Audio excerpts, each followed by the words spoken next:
कपड़े सफाई व चमक का डबल धमाका। गोगा लाए हैं डबल एक्सल। वॉशिंग मशीन एवं कपड़े दोनों को रखे सुरक्षित। Goga double axle.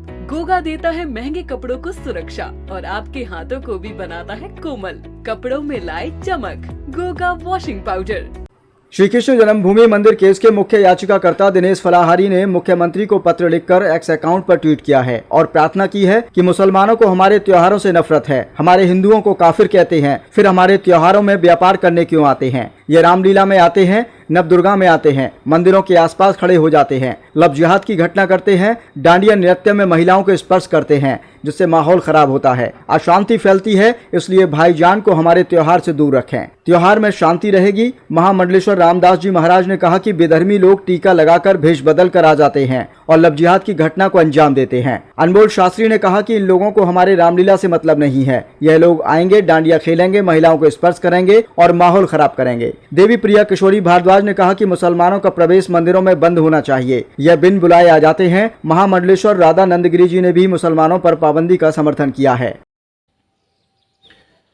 आज हमने हिंदुओं के हृदय सम्राट माननीय योगी जी को पत्र लिखा है और मांग की है कि हमारे पवित्र त्योहारों में मुस्लिमों की एंट्री रोक दी जाए, क्योंकि ये रामलीला में नवदुर्गा में आते हैं, नाम छुपाकर पहचान बदलकर मंदिर में एंट्री कर जाते हैं और हमारी वहाँ पर बहन बेटियों को स्पर्श करते हैं, लव जिहाद की घटना को बढ़ावा देते हैं, जिससे माहौल ख़राब होता है।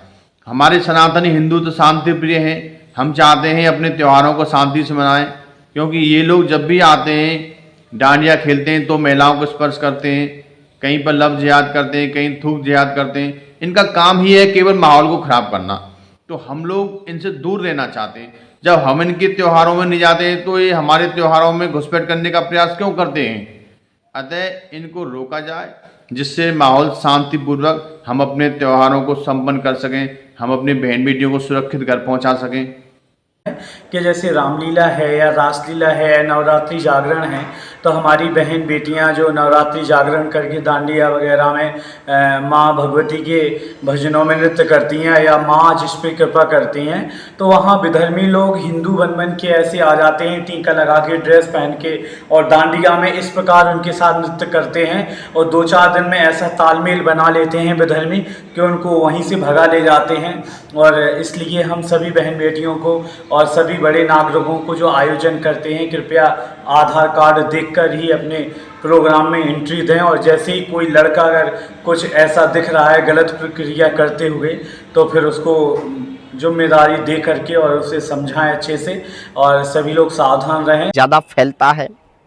इन लोगों को हमारे धर्म से मतलब नहीं है, इन लोगों को रामलीला से मतलब नहीं है, इन लोगों को नवरात्र से मतलब नहीं है। नवरात्र में आएंगे, लड़कियों के साथ डांडिया खेलेंगे, फिर उनको अपने जाल में फंसाएंगे और लव जिहाद जैसी घटनाओं को ये अंजाम देंगे।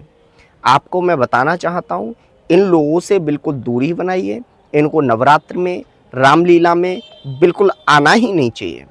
सबसे बड़ी बात यह है, ऐसे लोग अगर आएंगे, इन लोगों को हमारे धर्म से मतलब नहीं है, इन लोगों को अपने व्यापार से मतलब है। सबसे बड़ी बात यह है, जब हम इनकी मस्जिद में कभी कथा करने नहीं जाते हैं तो इनको बुलाने की फिर क्या ज़रूरत है। इन लोगों पे बिल्कुल नो एंट्री लगाई जाए। बरसाते हैं, पत्थर बजाते हैं, तो इनका हमारा कोई मेल नहीं है। मैं तो कहती हूँ हमारे मंदिरों में भी इनकी रोक लगाई जाए, हमारे मंदिरों में भी ये बिल्कुल ना आए, और हमारे बिल्कुल भी जो सांस्कृतिक कार्यक्रम हो, जो हमारे सनातनियों के जो धार्मिक कार्यक्रम हो, उनमें बिल्कुल मुसलमानों का आना वर्जित किया जाए। सिर्फ यही एक कारण है दंगा आगे बढ़ाने का। एक बात बताओ, जब इनके यहाँ कोई इनका जो रोजा होता है या नमाज होती है, हमारे हिंदू भी जाते हैं क्या? हमारे यहाँ आप बिन बुलाए चले आते हैं ये लोग। तो ये लोग हमारे यहाँ बिन बुलाए क्यों आते हैं? दंगा फैलाने के लिए। इसलिए ये हमारे यहाँ बिल्कुल नहीं आने चाहिए। इस पर बिल्कुल रोक लगाई जाए। ये बिल्कुल गलत बात है।